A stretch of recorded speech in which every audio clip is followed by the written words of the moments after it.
हेली हाउ नेले टोकी तो एकदम मा हेलो नानी को हाटुकू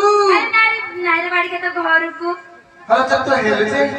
मुझे चिन्नी बाकी तू क्या कहलो आपने वाले चीनी बना दी तो मैं क्या छोटी तब चिन्नी बारू ऊपर से सेठी कर बहाला हली हाँ सेठी कर बहाला हली सेठी कर बहाला